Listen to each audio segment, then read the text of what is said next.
Hey everybody, and welcome back to Fundamentals of Tourism. This is going to be our last lecture, I think, for this semester. I've saved the best for last. I got Zaria here with me, um, and we're going to talk about planning, planning, development, and social considerations. But most of this, we're dealing with planning, tourism planning. Let's see. All right, so and we're talking about planning, and we're talking about developing policy, and just some of the reasons why this can be important or why we care.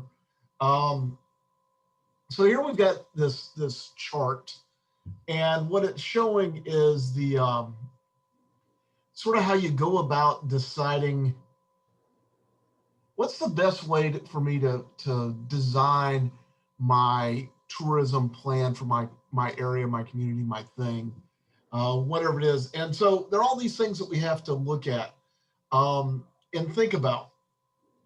And it's like one of the things you want to think about is, what are my advantages? What am I better at than other people? Why should I come to Brunswick, versus Savannah? What's the selling point? Or why should I go to St. Simons instead of Hilton Head? And so there are all these things here that we wanted to think about or plan or include. Human resources. Well, do we have a better workforce? Do we have physical resources? That's one of the things we actually have, like on St. Simons, say, versus Hilton Head, because those two are pretty direct competitors, is that Hilton Head is going to sink under a ocean of concrete, because more or less it's been fully developed with big high-rise hotels and everything. And it's very different from, say, St. Simons or Jekyll, which are much more natural.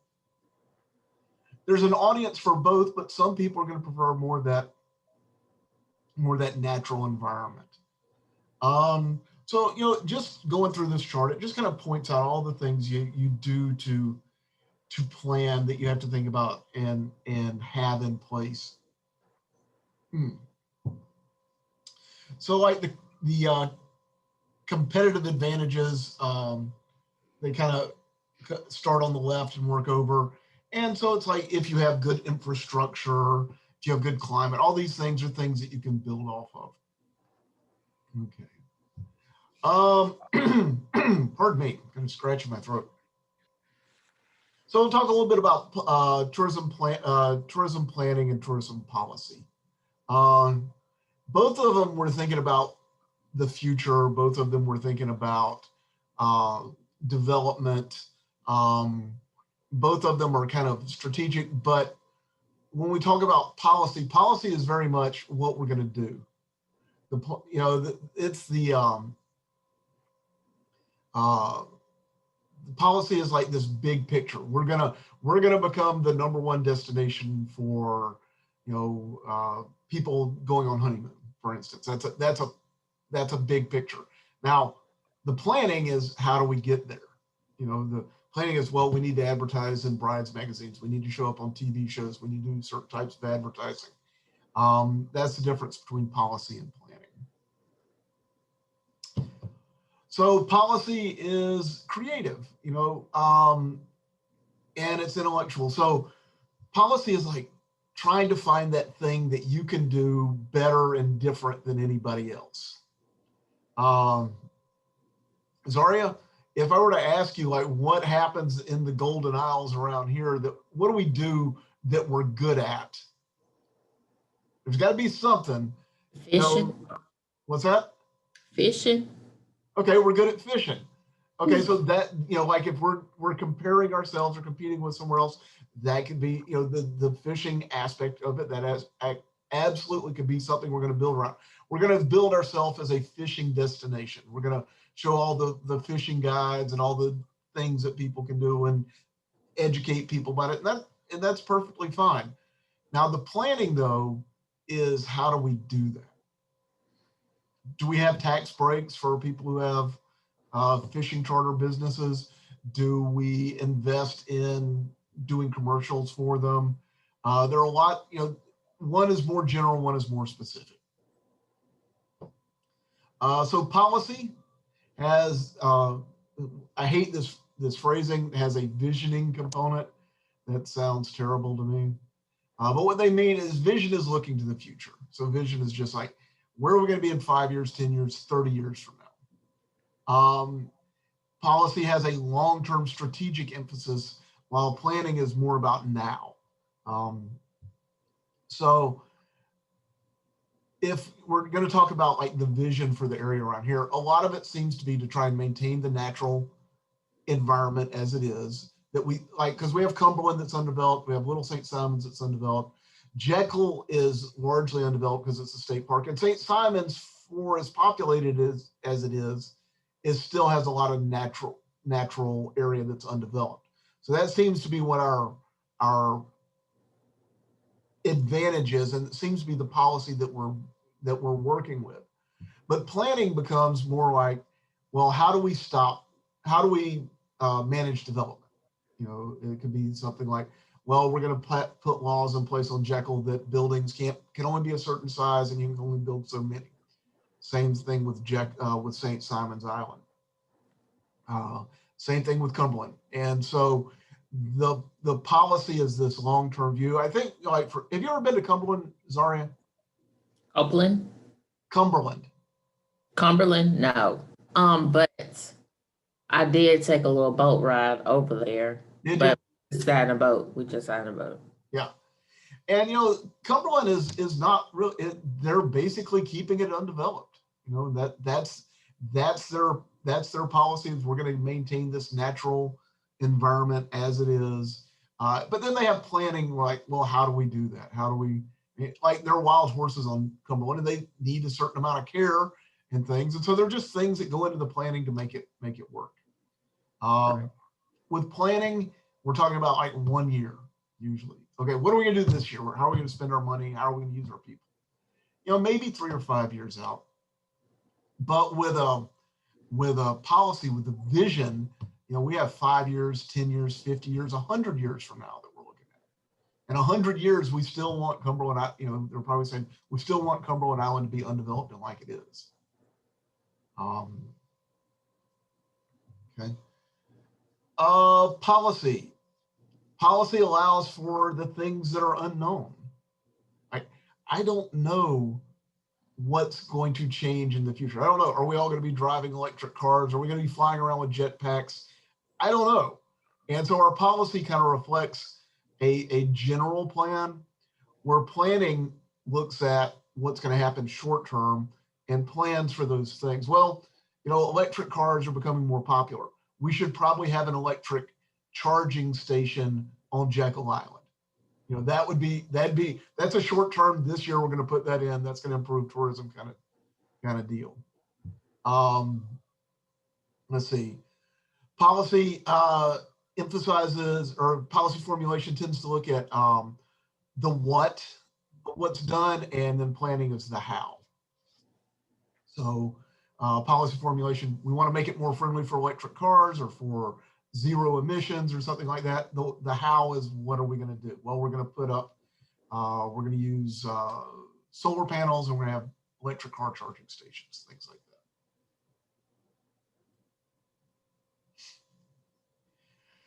So tourism is generally a good thing. It's about $2 billion of the economy around here. That's a good thing. Lots of jobs. General advantages of tourism: employment, jobs. Why are you a hospitality major, Zaria? Because I want to work in the hotel. Yeah, it's like that. It makes perfect sense. Tourism brings in jobs. Generates foreign exchange. We get foreign money. Foreign money is is kind of an interesting idea, but anytime someone comes from another country and spends money here, they've earned the money there. They spend the money here. That's like bonus money. That's extra. Tourism can increase incomes. That, if you're in a very rural area, and so it's like St. Simon's Island 100 years ago. You know what St. Simon's was 100 years ago, Zaria? No, but it was a farm, basically. They grew cotton and indigo and rice and beans there. Now, they probably make more money off operating hotels than they did from growing beans. So the incomes rise. It can raise the gross national product. It can help develop infrastructure. You know, that if we want to have people come visit, we need to have good roads. So we benefit from having good roads because we're doing it to make it more friendly for tourists. We need to have a nicer airport. I benefit from having a nicer airport because, you know, people are flying in there. Justifies environmental protection and improvement. So one of the big pushes that you hear about every couple of years is, should we allow offshore drilling off of our coast? You know, should we allow oil derricks be built out there? And one of the reasons we say no is like, look, we depend on tourism, and if the water gets polluted, or if we have an oil spill, that destroys this existing $2 billion a year economy. So it allows for environmental protection. Government makes more off of taxes. So have you ever worked in a hotel, Zaria? Yes. Did you do any front desk work? No, I was in the kitchen. You were in the kitchen? Okay. Yes. So one of the things about, if you've stayed in a hotel, you check in a hotel, they tell you it's gonna be $99 a night. You get your bill, it's $130 a night. You ever notice that? Why? Yes. Taxes. Taxes. And that's the thing, we like to charge taxes. We like bed taxes and hotel taxes because that's paid for people coming from other places. And so tourism increases revenue. You know, again, that's money for the local community. It diversifies the economy. Instead of everybody being a farmer, everybody being a fisherman, we got some people, you know, some people are operating a paddleboard tour. Some people are operating fishing charters. Some people are operating hotels. We get a lot of different jobs that come up. Better image, you know, that's one of those. Jekyll Island last year was picked as the best beach destination in America. That is that's quite a thing, and it improves the image of the whole area. Facilitates modernization. Again, people coming to the area want modern things. If we have tourists coming to the area, they want charging stations for their Teslas, and so we're going to put them in to serve that need. One of my favorite things, provides tourist and recreational facilities for the local population. My favorite time of the year to live around here is in the winter, when there are not very many tourists, because I get to take advantage of all the tourist things. I get to go to all the neat shops, all the nice restaurants. I get to go to the water park if I want to. I can go hang out on the beach and there's nobody there. So all these recreational facilities come about because people come to the area and we get to take advantage of them. We do have a lot of nice restaurants around here, lots of good food, and that's because we're a tourist destination. Mm-hmm. Some of the disadvantages. Too much demand. Right now, we are getting to the limit of what we can support tourist-wise, and so there are going to be some issues that are going to have to be debated as far as planning and policy about how much more we want to grow that way. It creates leakage. Do you know what leakage is when we talk in economics, Zaria? I'm not sure, but I feel like I know what you're talking about when you Okay, so imagine this. I'm a hotel owner, and I advertise, and I get a lot of people to come stay in my hotel. Well, I'm so good at my advertising that one night people come to stay at my hotel and I'm full. So they have to stay at the hotel next door that's my competitor. Now, who's making money off of my advertising? The next door. Yeah, the guy next door.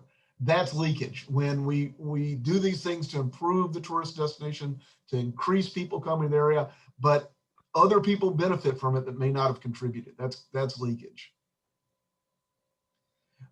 Sometimes tourism is going to pull money from other areas of economic development.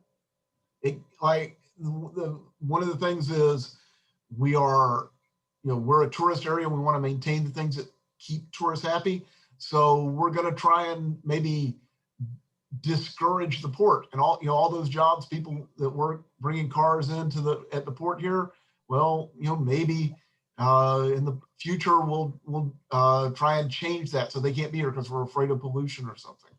Or the pulpwood mill. You know, you're in downtown Brunswick, you look out across the river and you see the mill. Maybe we'll want to get rid of that. Create social problems. This one can be real, especially in a developing area. If I am a young person and I'm working as a valet and I'm getting tips and I'm making $100 a day in tips, and whereas my dad, he's been a butcher his whole life and he makes $12 an hour. I'm making more money than he is. That actually upsets the social fabric when we get the way that the community has worked in the past has changed. And that can create some challenges. And there's also the issues of seeing people with more money being in the area versus what the area normally has. And then this isn't so much of a problem, I think, around here because of the nature of our tourism. We're not bringing in, prostitution and gambling aren't a big part of the local culture. So I don't think it's something that's being introduced by tourism, but in some places it absolutely is. And then crime. Crime can be a problem.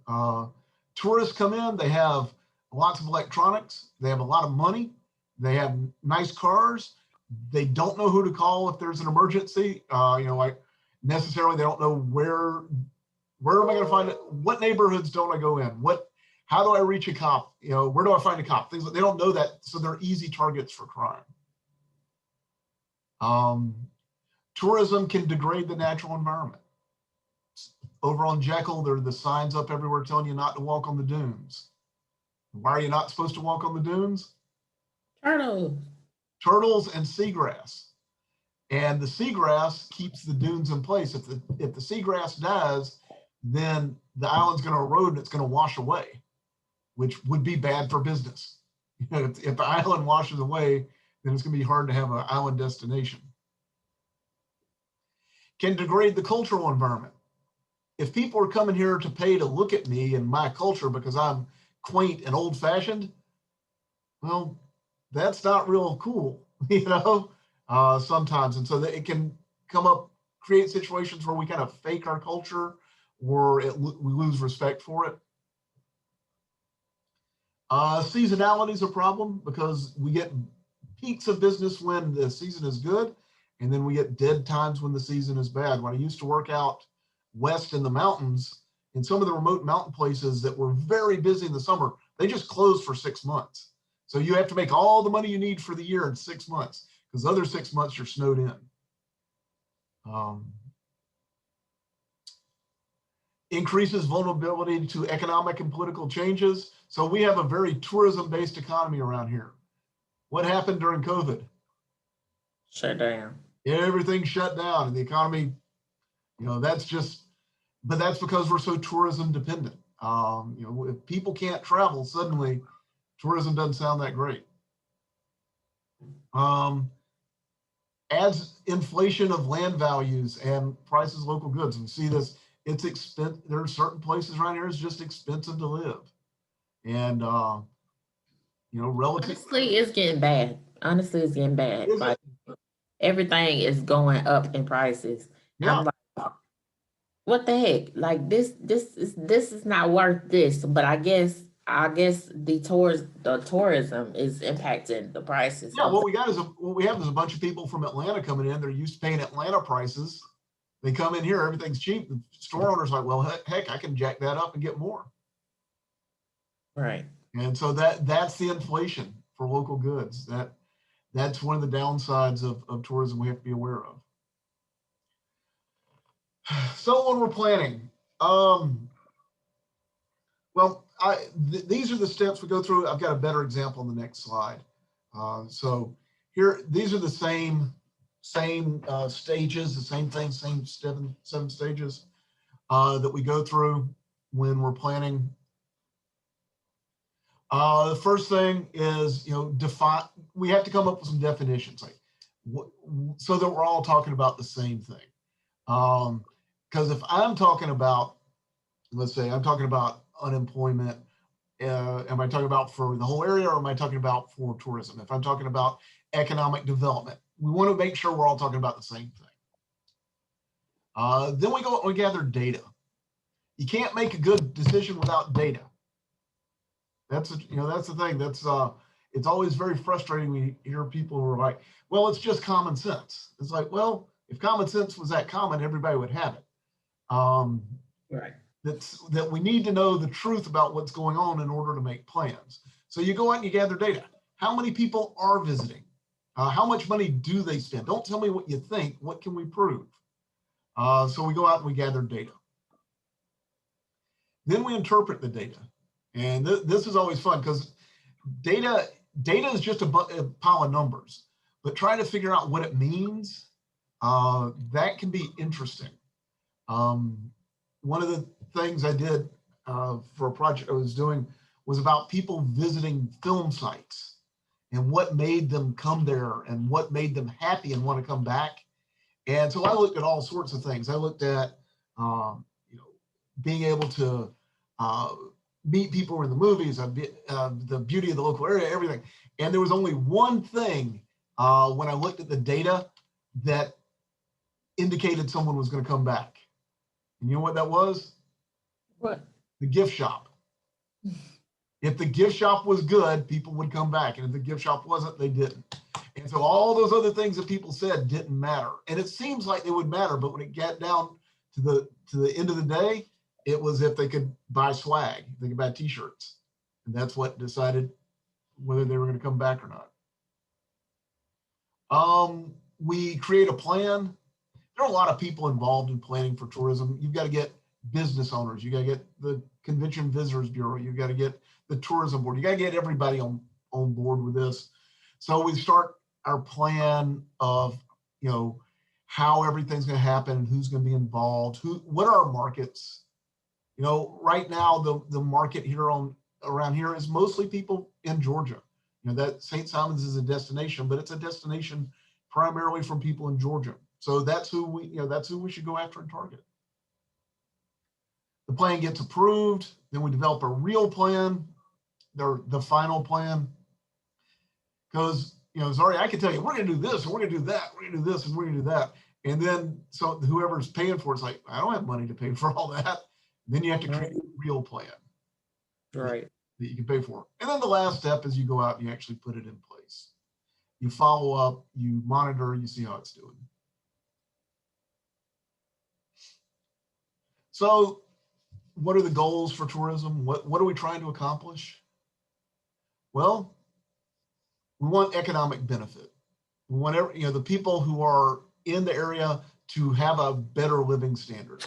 Because you want to get people to turn on you, build a tourism destination, build something that brings people in from other places where they can see all this money that's coming in and all the money that's being made, and they don't get any. So that, you want to make people mad, you want to get people up in arms, you want to get taxes passed on your business, do it that way. What you need to do is you need to share the wealth to some extent so everybody benefits. We develop infrastructure. I wish Glenn County could figure out a way to pay for a sewage treatment plant using tourism dollars, because we need one, and it limits our ability to grow. Ensure that the development in the places that tourists are going to visit, visitor centers and the resorts, is enough. That there's going to be a change there that the visitor or the tourist will notice and be able to get a benefit from. The next one is kind of interesting. Establish a development program consistent with the cultural, social, and economic philosophy of the government and people of the region. You want to have a plan. Like I'm a tourism professional. I make money off of this, but this is my home, and I want my home to stay like it is. I like all the oak trees. I like the Southern accents. I like eating barbecue and boiled peanuts, and I want to keep those things. I want to protect those things, and tourism should do that. If it gets changed, then if it changes the place I'm from, my home, then I'm not happy. Does that make sense?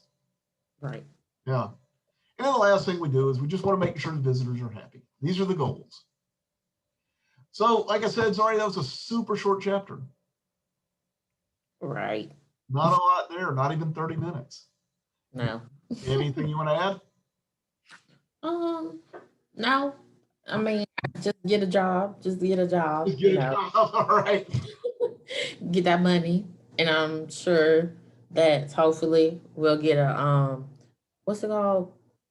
Um, the the wage increase. Oh, we'll get a Maybe. maybe. We'll, That would be nice. because I think Florida just got a wage increase. I'm like, let's go, Georgia. Yeah, come on. All right, well that's it. Let me let's, oh, it's not sure now. How do I stop the recording?